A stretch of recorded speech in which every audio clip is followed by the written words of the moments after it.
It begins with silence. Not the silence of peace, but the kind that follows a scream. The kind that presses against your chest and makes the air feel thick, like the palace itself is holding its breath. The corridor is lined with candlelight, flickering nervously as figures in jeweled finery stand motionless, afraid to move, afraid to speak. Somewhere behind you, a harp string snaps. No one flinches. All eyes remain fixed on a single door, the bridal chamber, where something has gone terribly wrong. The door is ajar, just slightly, enough to let the smell seep through. Not incense, not rosewater, but the unmistakable stench of shame, of waste, of human terror. A servant runs past, pale as parchment. Her mouth is clamped shut, but her eyes are screaming. She disappears into the dark as another sound rises from within the chamber. A low moan, then a crash, and then her. She stumbles into the hallway barefoot, her white nightgown clinging to her like wet paper, soiled at the hem, trembling from head to toe. Her rosary dangles broken from her wrist. She's not crying. She's past crying. Her hands are stained, and behind her a shadow emerges. Heavy, misshapen, crownless. A figure steps forward into the light, and the silence deepens into horror. He is bare-chested, slick with sweat, breathing hard like a beast chased from its den. The king, if one could still call him that, says nothing at first. He just stares at his bride as if she's betrayed him by surviving. Then he screams, not in grief, not in apology, but in rage. He demands the girl be taken back inside. He accuses her of insult, of rebellion, of sin. No one moves, not the guards, not the bishop, not the queen's handmaidens, who are weeping quietly where they stand, because they've all seen it. Not just the failure of a wedding night, but the collapse of a legend. The mask of divine rule torn away to reveal the brute beneath the gold. The bed meant to seal two kingdoms now reeks of waste. The sheets meant to be paraded before the court are ruined. And somewhere, deep in the shadows, a scribe has already begun rewriting the truth. But you are here. You have seen it. And now you cannot unsee it. What could make a royal bride faint, soil herself, and spark a diplomatic crisis all in one night? This is not simply a scandal. This is not merely a secret. This is the night a monarchy began to rot from the inside. This isn't just a story about one wedding night. It's about the grotesque downfall of a dynasty. If you're already horrified but still watching, you owe it to these forgotten women to click subscribe. And if you won't, go ahead. Type your reason below. Let history judge you. The kingdom had waited years for this night. In the heart of the palace, where the ceilings arched like cathedral vaults and the walls whispered with frescoes of saints and saviors, 1,000 candles burned without flicker. The banquet had ended, but the guests remained, hovering, murmuring, not quite ready to exhale.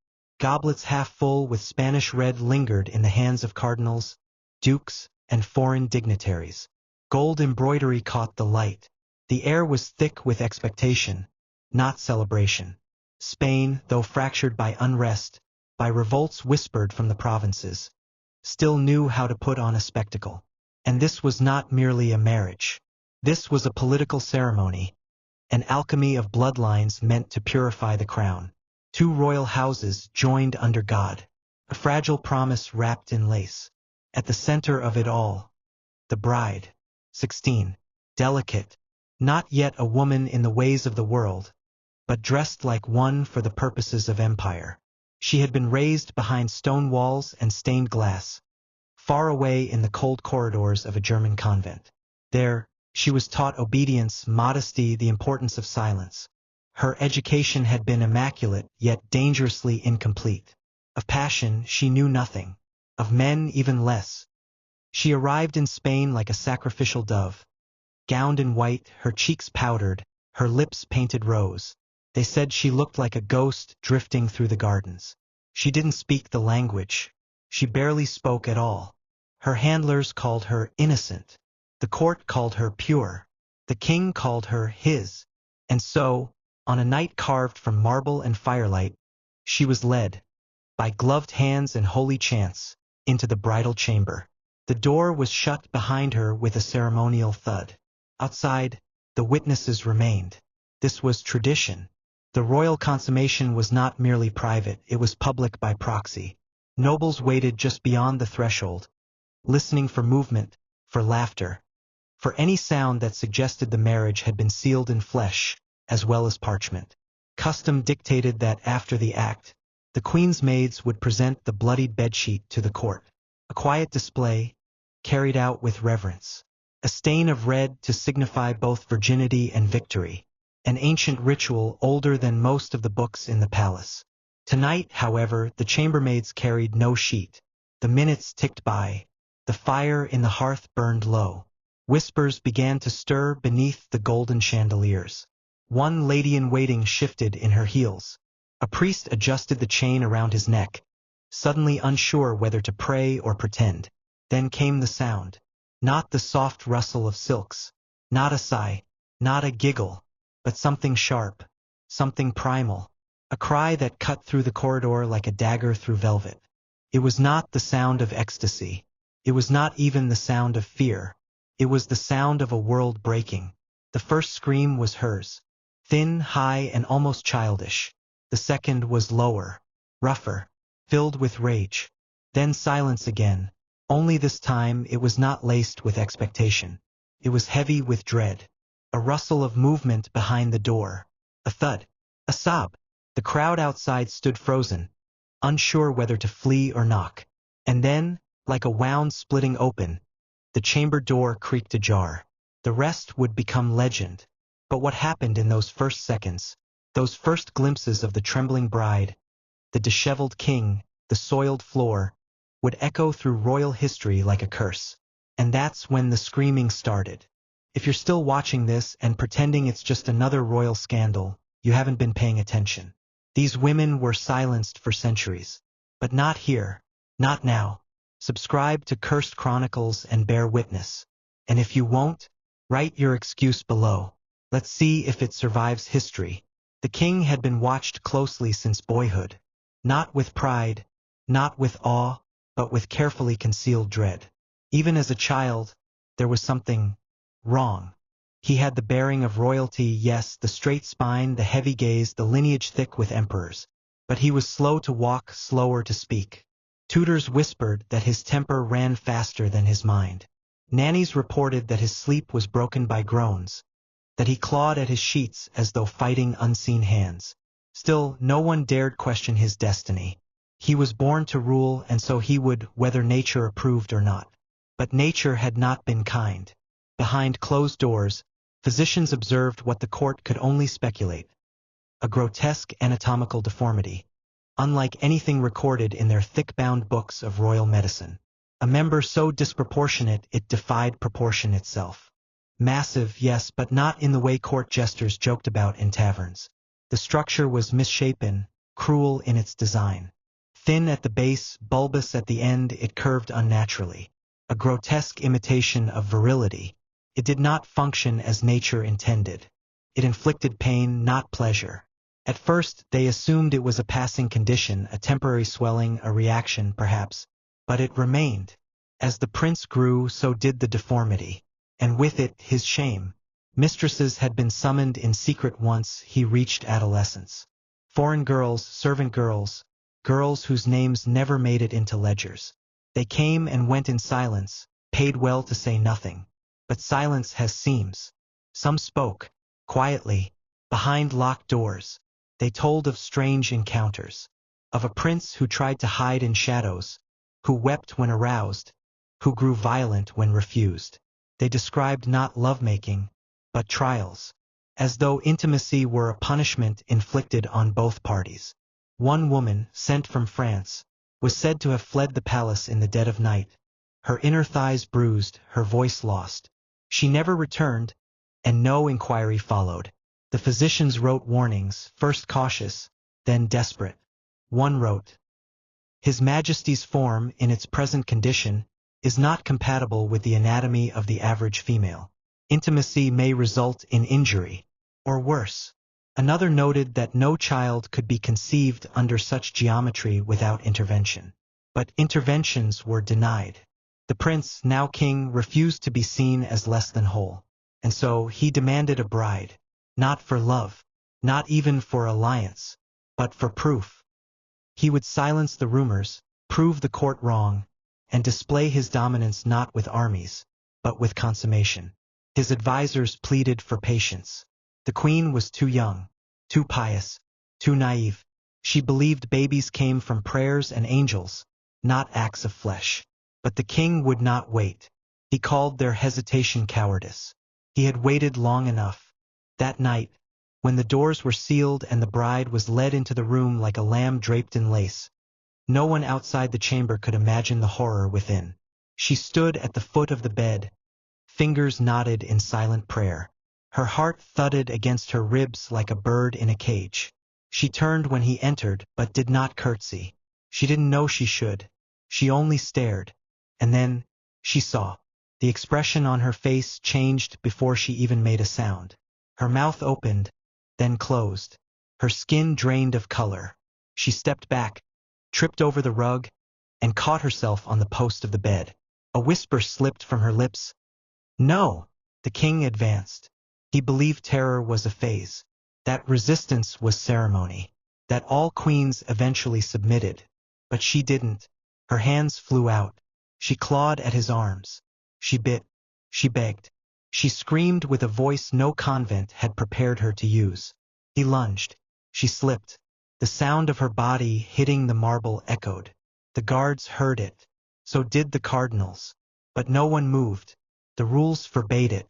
Then the door burst open. When the nobles outside first saw her, they thought she'd merely fallen. Perhaps fainted. But no. The stain spreading across her nightgown was too dark to ignore. Her body trembled, her jaw slack, her limbs frozen in a posture that looked almost inhuman. She wasn't unconscious. She was undone. She hadn't just fled.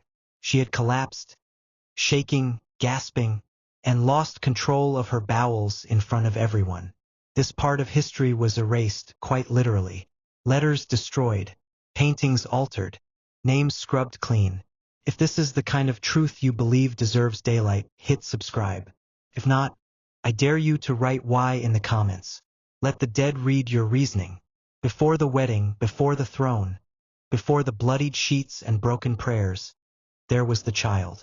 Born behind fortified walls, beneath painted ceilings and centuries of expectation, he entered the world already weighed down by prophecy. The court celebrated his birth with cannon fire and cathedral bells. But within the palace nursery, the joy was thinner, like a smile held too long.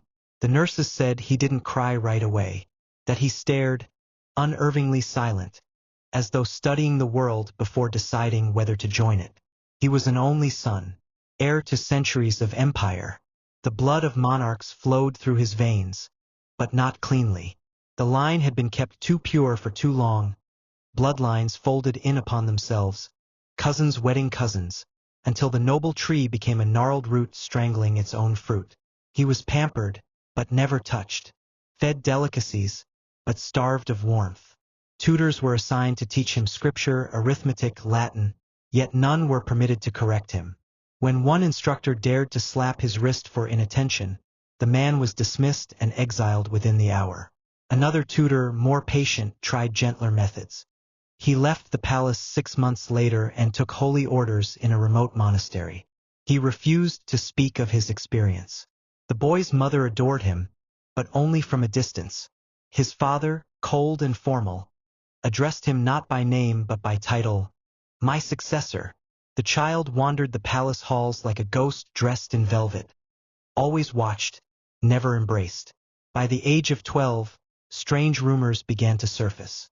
Servants whispered that he refused to bathe without locking the doors, that he flew into rages if touched, even accidentally, that he once shattered a mirror with a single scream, then stared into its broken pieces for hours.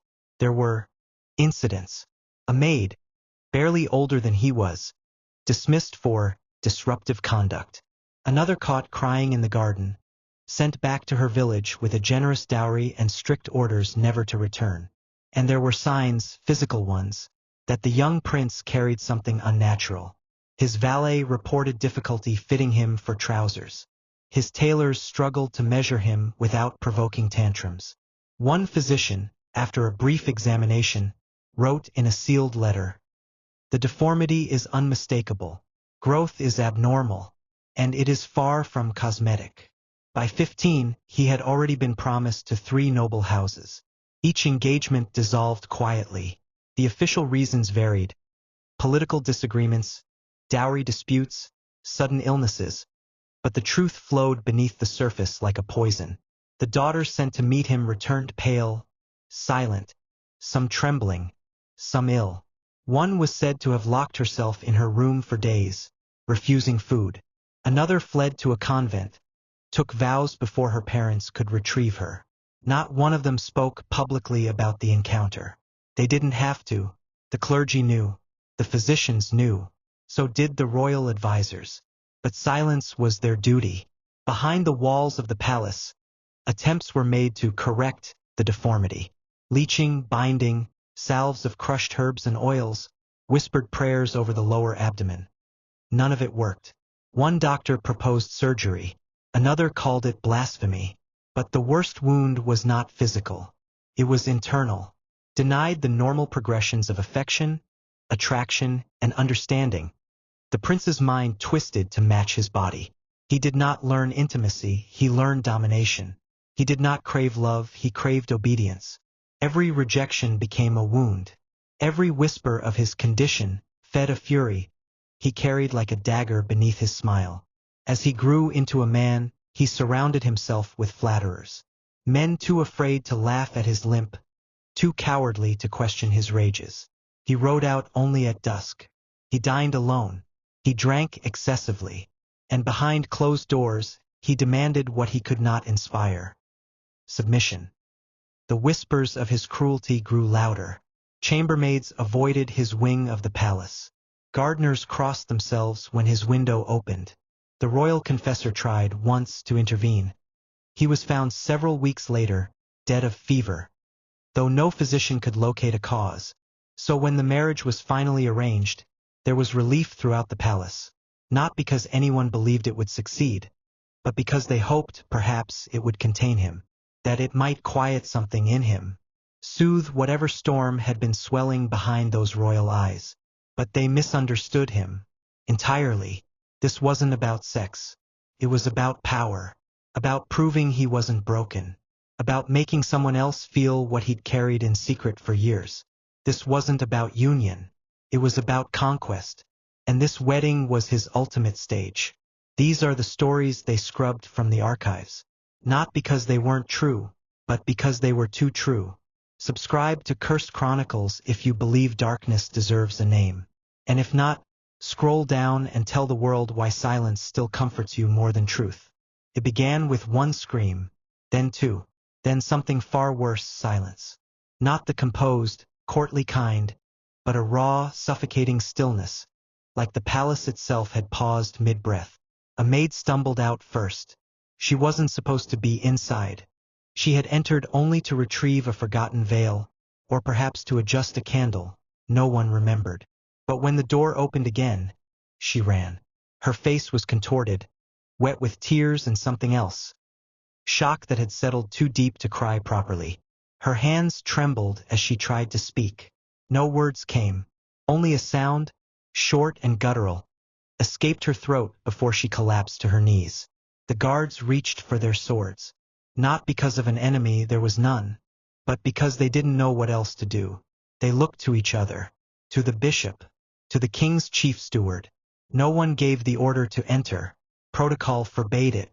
Royal custom dictated that no one, not even a soldier sworn to protect the throne, could enter the sovereign's bridal chamber once the door had been sealed.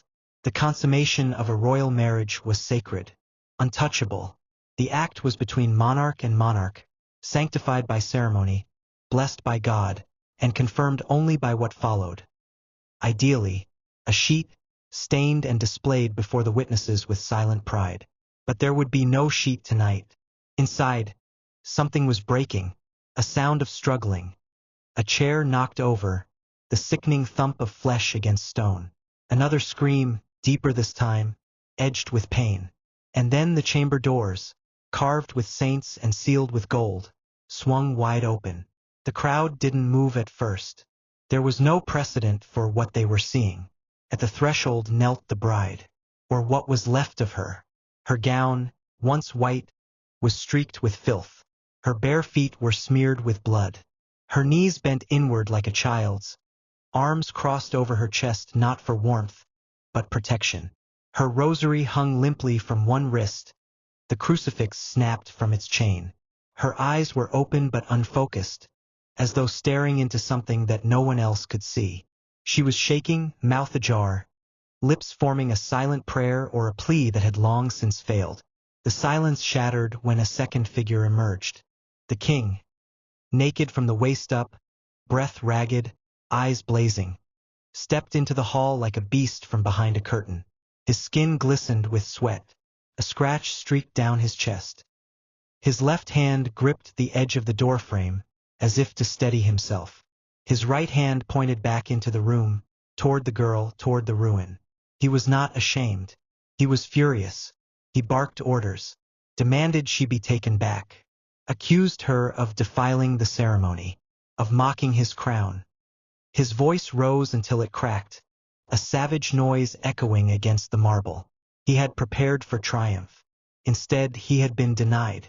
And now the mask of majesty had cracked. A courtier stepped forward. One of the bride's attendants, a cousin perhaps, rushed past the guards and threw her cloak around the girl. The king roared, called her a traitor. She ignored him. The bride did not respond to the gesture. She sat as if hollowed out, her small frame barely breathing. A noblewoman fainted. A priest vomited against the wall. Others simply turned and fled, their slippers echoing in the corridors as they fled not from danger, but from the truth. And still the king stood, exposed in every sense, shouting at no one. His words made little sense. He spoke of betrayal, of duty, of divine will, but no one listened anymore, because they had seen it, the blood, the waste, the trembling child queen, broken on the floor, the monarch reduced to fury and flesh, and they knew, every last one of them, that something irrevocable had just occurred. What was meant to be sacred had become spectacle. What was meant to bind two nations had torn through the illusion that held a throne aloft. That night, letters were written. To Vienna, to Naples, to Rome. Eyewitness accounts, hastily composed, hidden within diplomatic pouches. Most never made it past the embassies. Some were intercepted. A few survived, tucked into private journals, read in horrified whispers by candlelight. But none of them forgot. Because it wasn't just the bride who lost her innocence that night. The entire monarchy lost its mystique. Still watching? Good. You're not just here for shock value, right? If you care about the truth behind thrones and titles, about the pain wrapped in silks and jewels, tap that subscribe button. And if you refuse, tell us why. Let's hear what stops you from standing with truth. By morning, the palace was in lockdown. Curtains were drawn tight across the high-arched windows. Guards doubled at every corridor. Servants moved in silence, heads bowed, eyes lowered. The grandeur of the royal residence had not changed. The fountains still flowed, the chandeliers still glittered, but something beneath it had fractured. Inside the queen's wing, the doors remained shut for days. The girl no longer spoke. Physicians came and went with little more than herbal tinctures and somber faces. They declared it exhaustion, then nerves, then something even vaguer, a delicate feminine crisis. The phrase became a quiet joke among the lower staff, though no one laughed when they said it. Outside her chamber, her German attendants were dismissed, replaced by Spanish maids sworn to silence under threat of exile. Her bloodied gown was never seen again, nor the rosary, nor the bedsheets. The official story, released in discreet missives to court newspapers and foreign embassies, spoke of a minor illness, a fever brought on by travel fatigue. The queen, it said, had taken ill just after the ceremony and would recover in private. No one questioned the word recover. No one dared. The king remained in the palace, but his presence grew darker, more unstable. Where once he had stalked the halls with cold confidence, now he prowled them in restless silence. His meals went untouched. His sleep was shallow and interrupted. Courtiers reported that his voice cracked when he spoke. He began to suspect betrayal in every corner. Whispered conversations sent him into rages. The guards in his personal wing were replaced twice in a week. Maids were dismissed with no cause. One footman, young, too slow to bow, was found unconscious behind the stables. When questioned, he claimed to remember nothing. His left eye never healed properly. At court gatherings, the king appeared, but only in short intervals. He would step into the light, offer a few tightly measured words, then vanish again. His skin looked pale, almost waxen. One ambassador from Portugal wrote in a private letter, "He looks like a statue built by someone who had never seen a man. There is something inhuman in his stillness." Foreign courts began to distance themselves. Quietly at first. Engagements were postponed. Dignitaries returned home earlier than planned. Letters from Rome arrived with increasing politeness and increasing urgency, inquiring about the Queen's health, her status, her absence. The replies were slow, evasive, and curt. Rumors traveled faster than official letters. Even in an age where messages could take weeks to cross mountains and seas, the story spread. Not the full story, never that, but fragments. Whispers of a fainting bride. A wedding night cut short. A monarch undone. The royal handlers did their best to contain it. Witnesses were questioned. Some were paid. Others vanished. But truth, once glimpsed, cannot be caged. Inside the palace, a quiet rewriting began. Artists commissioned to paint the royal couple were told to delay their work. When the portraits finally emerged, the Queen's eyes were always turned away from her husband. She never smiled. Her dress was rendered thicker, her shoulders broader, as though the painters were trying to make her appear older, less fragile, less real. Documents were revised. The official wedding registry, once intended as a document of triumph, was altered. The entry for the consummation, normally marked with a small ceremonial symbol, was left blank. Behind the scenes, advisors urged the king to annul the marriage, or at least delay any attempt at conception. But to suggest that was to risk his wrath. He would not be denied. He had waited too long. He had something to prove, not to his court, not to foreign kings, but to himself. Yet the court knew. They all knew. Something had broken in him that night. Or perhaps something long broken had finally shown itself in full. And something had broken in the throne, too. No law had changed. No rebellion had begun. And yet the air in the palace had shifted. The aura of divine order that once hung over the crown like an invisible veil had torn. What remained was rule by silence, control by fear, and a king who mistook terror for loyalty. But secrets rot from the inside, and soon, everything began to fall apart. If you're still here, you're not watching a story, you're unearthing what they tried to bury. These lies shaped nations. These silences destroyed lives. Subscribe to Cursed Chronicles to keep dragging truth out of the shadows. And if you won't, tell us why. Leave your reason in the comments. Let's see if it holds up centuries from now. The silence that followed the first marriage did not last. Within a year, the girl queen was gone. The official record stated she had taken ill, that she had been moved to a countryside villa to recover. A gentle fever, they said. Nothing serious. No public mourning, no state funeral. Just absence. Her name, once embroidered into the banners of courtly celebration, was whispered less and less, until even her portrait was removed from the grand hall and replaced with a new frame. Empty at first, then filled with another face. Another bride. She was older. Not much, but enough to make the difference seem deliberate. Her posture in the wedding portrait was stiff, her smile painted but brittle. She had noble blood and broad hips, chosen, no doubt, for her supposed fertility. The ceremony was quieter, the crowd smaller. The Pope sent a letter of blessing, but no emissary. Other monarchs, once eager to offer daughters for alliance, had grown cautious. But the king was not deterred. To him, this was not a second attempt. It was a correction, a punishment to history, a chance to overwrite what had come before. This time, the bride did not scream on her wedding night. She wept, silently, and did not stop for weeks. She died 2 years later. The palace claimed childbirth. No child was ever shown. No burial was held in public. Her remains were placed in a sealed tomb with no inscription, just a date and a single word, Reina, Queen. No name. A third wife followed. Younger again. More devout. Chosen not just for her womb but for her obedience. She spoke little, walked slowly, and was said to spend hours in the chapel each morning, praying with a kind of desperation that made even the priests uncomfortable. Within a month, she too was removed from court. This time the story was madness. Hysteria brought on by marital duties. According to one surviving letter from a foreign bishop, she was returned to her family in shame. She would never remarry. 3 queens. No heirs. No joy. Only blood, silence, and whispers that reached every corner of Europe. This pattern was not new. History, too often, repeats its darkest habits under different names. Henry VIII used marriage like a guillotine, discarding wives who failed to serve their function. Ivan the Terrible, too, left a trail of broken women. Some buried, some banished, all forgotten.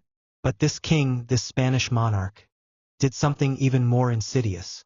He took the most sacred symbol of alliance, of union, of hope for a nation's future, and weaponized it.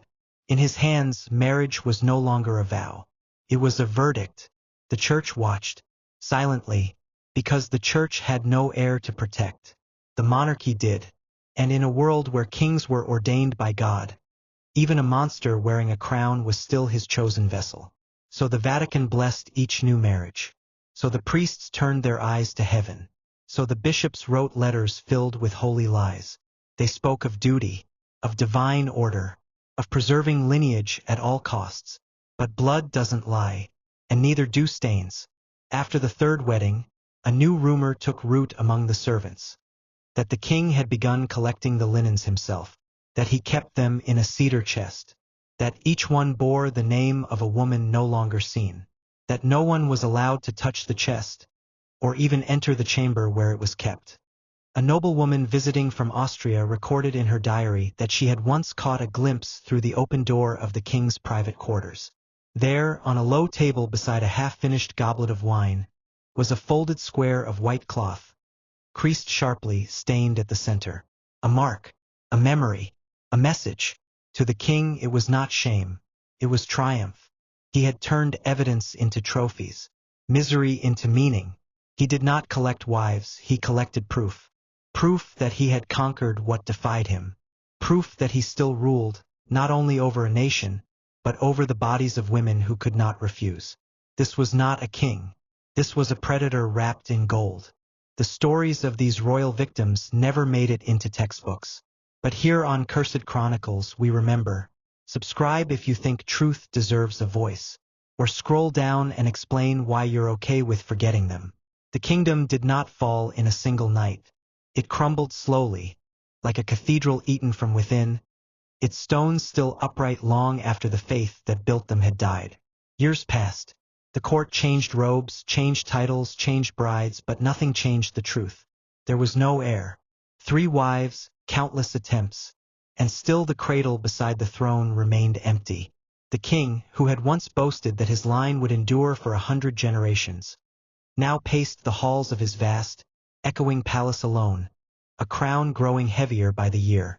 Whispers turned into doubts, doubts into murmurs, murmurs into slogans painted across the sides of taverns and carriages. Where is the future you promised? The nobles held their tongues. The priests prayed louder. But outside the palace gates, the people began to rot in their own silence. Crops failed. Coin devalued. The American colonies slipped from the empire like sand through an open palm. Still, the king insisted the problem was elsewhere. That the sickness lay in his subjects, not in himself. And then came the first act of defiance. A group of students, nameless, faceless, distributed satirical drawings by candlelight. The first cartoon was crude. A bloated king looming over a crying child bride, blood pooling beneath her, while bishops stood behind him, blindfolded and smiling. Beneath it, the words, "God save the monarchy." From its own bed, copies appeared in cafes, in markets, in alleyways. The monarchy had always relied on the illusion of sacred power. But ink, once spilled, cannot be unspilled. More followed. Pamphlets, songs, caricatures of the king with goat legs and a serpent's tongue. Some showed him crowned, but faceless. Others showed his throne as a coffin. One depicted the royal crest stained with a red handprint and a torn bridal veil. What had once been whispered now traveled by parchment. What had once been hidden now marched in the open. And then rebellion, small at first. A few soldiers defected. A bishop refused to read a royal decree. Then came fire. In the south, a provincial governor was dragged from his mansion and paraded through the streets wrapped in royal linens. The king responded with force, but no one followed. Not truly. His orders were carried out slower, with less conviction. His once loyal generals began speaking in hesitations. His council met without him. His reign, built on fear, silence, and spectacle, began to collapse under its own weight. And then, as if the gods themselves were tired of him, he died. No war, no grand assassination, just a sudden collapse one winter night. Found sprawled across his writing desk, surrounded by half-finished letters, one of which ended mid-sentence. "I am not finished. I am not fin." There was no morning bell, no parade, no week of black armbands across the court. His body was not laid in state. Instead, it was placed in a plain box, wrapped in royal cloth, and buried beneath a nameless slab in a side chapel of a church no longer favored by nobility. The ceremony was short. Attendance was thin. The only people who wept were paid to do so. His name, once etched in gilded calligraphy on court records, was removed. His titles struck through. In some archives, a blank page was inserted where his reign should have been. In others, a single sentence remained.